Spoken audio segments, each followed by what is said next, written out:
জোরে বলবেন, আপু জোরে বলবেন।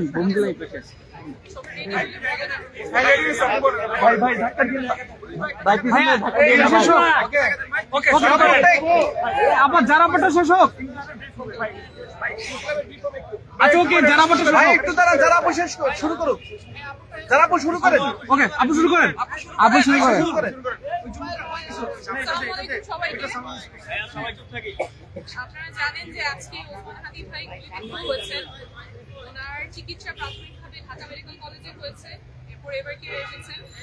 আমরা পুরাটা সময় সাথে ছিলাম, ডাক্তাররা আপ্রাণ চেষ্টা করেছেন। ঢাকা মেডিকেল কলেজে খুবই সংকটাপন্ন অবস্থায় ওসমান হাদি ছিলেন। ওনার ওখানে অস্ত্রোপচার হয়েছে, ব্রেইনে অপারেশন হয়েছে, ওনার শরীরের কয়েকটা জায়গায় আঘাত আছে, বুকে আঘাত আছে, পায়ে আঘাত আছে। অপারেশন করার পরে উনি এখন এভার কেয়ারে, ইন্টেনসিভ কেয়ার বা আইটিইউতে আছেন। ওনার অবস্থা খুবই সংকটাপন্ন, কিন্তু এখন স্থিতিশীল অবস্থায় আছেন, উনি ফাইট করছেন। আপনাদের প্রতি দুইটা অনুরোধ থাকবে। একটা হচ্ছে হাসপাতালে এসে ভিড় করবেন না, যাতে করে চিকিৎসক যারা আছেন চিকিৎসাটা যেটা উনি পাচ্ছেন সেটা থেকে নির্বিঘ্নে চিকিৎসা চলতে পারে, এবং ওনার জন্য যা রক্ত প্রয়োজন বা ব্লাড প্রোডাক্টস প্রয়োজন সেটার যথেষ্ট সাপ্লাই এই হাসপাতালে আছে। তাই কেউ রক্ত দেওয়ার জন্য যদি মনে করেন দিতে চান, তাহলে আপাতত প্রয়োজন নেই। আপনার প্রস্তুতি যদি দরকার হয় তাহলে হাসপাতাল কর্তৃপক্ষ জানাবে, কিন্তু বর্তমানে হাসপাতালে যথেষ্ট পরিমাণ ব্লাড আছে। সকলের কাছে অনুরোধ থাকবে, সবাই দোয়া করবেন হাদি ভাই যদি দ্রুত সুস্থ হয়ে আছেন। এখন আমাদের একটাই করণীয়, ওনার জন্য দোয়া করা। চিকিৎসা একদম সর্বোচ্চ চিকিৎসাটা নিশ্চিত করা হচ্ছে। আপনাদের কাছে অনুরোধ থাকবে, সবাই ওনার দ্রুত সুস্থতার জন্য দোয়া করবেন। এখন সবশেষ পরিস্থিতি কি আছে? ধন্যবাদ। আমি doctor Mohammad Abdul Hannan, Dhaka medical college neurosurgery বিভাগে কর্মরত আছি, ন্যাশনাল হেলথ অ্যালায়েন্সের সদস্য সচিব হিসেবে কাজ করছি।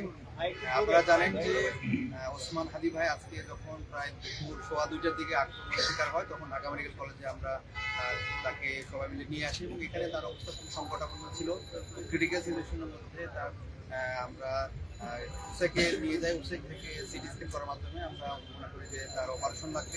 ডিপার্টমেন্ট হেড স্যার সহ পুরো টিম রেডি ছিল, সবসময় স্ট্যান্ড বাই, এবং তারা অপারেশন থিয়েটারে নিয়ে গিয়ে অপারেশন ব্যবস্থা করে। আমি সেই টিমের পার্ট ছিলাম, এবং তার অবস্থা খুবই ক্রিটিক্যাল ছিল। অপারেশনের চলা অবস্থায় তার যে হৃদযন্ত্রের যে ক্রিয়াটা সেটি স্বাভাবিক আসা শুরু করে, ফুসফুসের ক্রিয়াটা আমরা ফিরে পাই, এবং একইভাবে অপারেশন খুব সুন্দরভাবে শেষ করার পরে আমরা চিন্তা করেছি যে তাকে ইভার কেয়ার হসপিটালে নিয়ে আসা হবে। ইভার কেয়ার হসপিটালে তাকে শিফট করা হয়, এবং এখানে তার ফ্যামিলির ইচ্ছায় মতো ইভার কেয়ার হসপিটালে শিফট করা হয়। এবং এখানে নিবিড় তত্ত্বাবধানে আছেন, এবং এখানকার যে অর্গান সাপোর্টগুলো মোটামুটি কাজ করছে। আমরা দেশবাসীর কাছে আহ্বান জানাই, সবাই ওসমান হাদি ভাইয়ের জন্য দোয়া করবেন। সেই স্টিল সার্ভাইভিং জন্য চেষ্টা করছেন, এবং তার যে বডি ফিটনেস ইয়াং হিসেবে আমরা এক্সপেক্ট করি যে সেগুলো আমাদের মাঝে ফিরে আসবে, এবং আমরা ভাই তার সামনে কোনো অপারেশনের প্রয়োজন হবে কিনা, আরো কোনো সাপোর্টের প্রয়োজন হবে? একটা অপারেশন হয়েছে, আর সামনে হয়তো অপারেশনে নাও লাগতে পারে, অপারেশন না লাগার সম্ভাবনা বেশি। তবে মেডিকেল বোর্ড যদি মনে করে সেক্ষেত্রে পরবর্তী সিদ্ধান্ত নেবেন, এবং তার রিকন্ডিশন অবশ্যই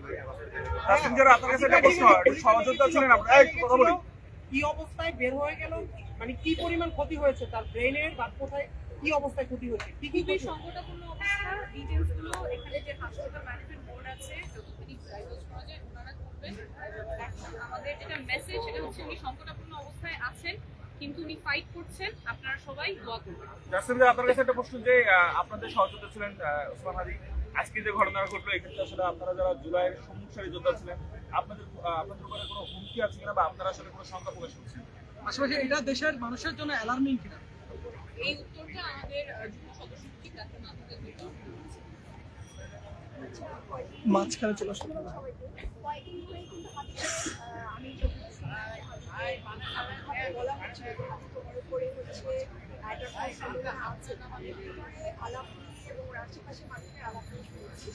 আর এছাড়াও জুলাইয়ের যারা সম্মুখ সারিতে ছিল তাদের কিন্তু রেগুলারই নানানভাবে মেসেজ দেওয়া হচ্ছে, ফোন করা হচ্ছে।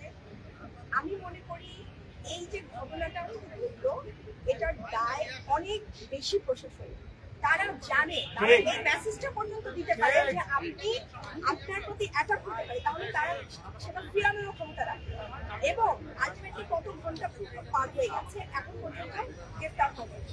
একটা লোক গুলি করে সে মোটরসাইকেল নিয়ে কোন রুটে যায়, বাংলাদেশের প্রত্যেকটা রুট, এটা যদি পুলিশ চায়, প্রশাসন চায়, ডিজিএফআই চায়, এটা কিন্তু খুবই সহজ। আমাদের বাংলাদেশের পুলিশদের সেই পরিমাণ ক্ষমতা আছে যে তারা কোনো একটা ঘটনা ঘটলে সাথে সাথে চাইলেই তাদেরকে হচ্ছে গ্রেফতার করতে পারে।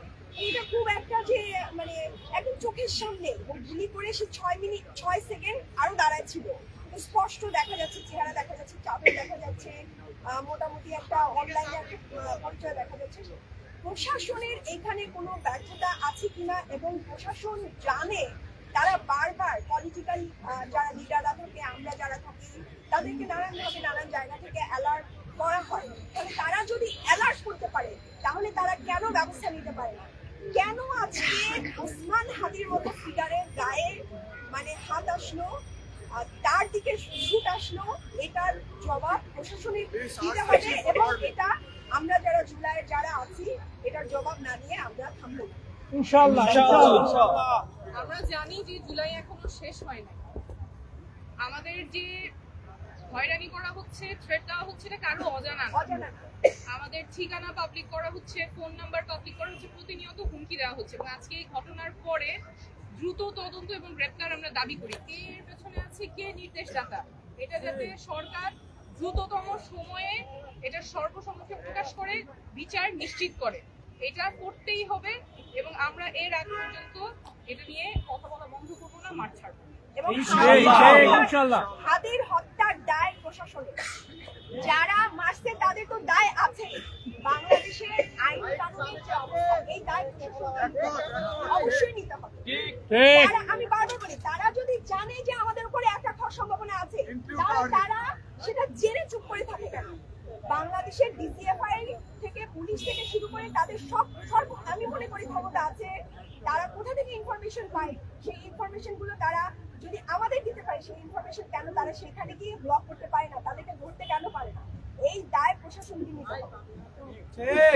মানে কি আপনি বলতে চাচ্ছেন যে ডিজিএফআই আপনাদেরকে আগে ইনফর্ম করছিল যে তার উপরে হামলা হতে পারে? এগুলো কারা করে?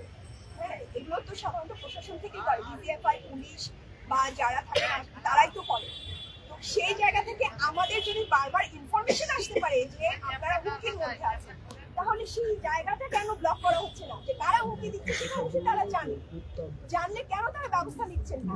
তারা কি একটা প্রশাসনের মধ্যে যে বেল্টকে আমরা সবসময় সন্দেহের চোখে দেখি, সেই সন্দেহের যারা আছে তারা কি এটাকে পুষে রাখছে কিনা, এটাও একটা প্রশ্নবিদ্ধ করা। অবশ্যই প্রশ্ন করার জায়গা। আজকে হাদির উপর হামলা মানে পুরো বাংলাদেশের উপর গুলি চালায়, এটাকে কোনোভাবেই মানে সহজে নেওয়া যাবে না। এবং আমরা কোনোভাবেই এটার দায় যারা করছে তাদের তো আছেই, পাশাপাশি প্রশাসনের আছে। Thank you.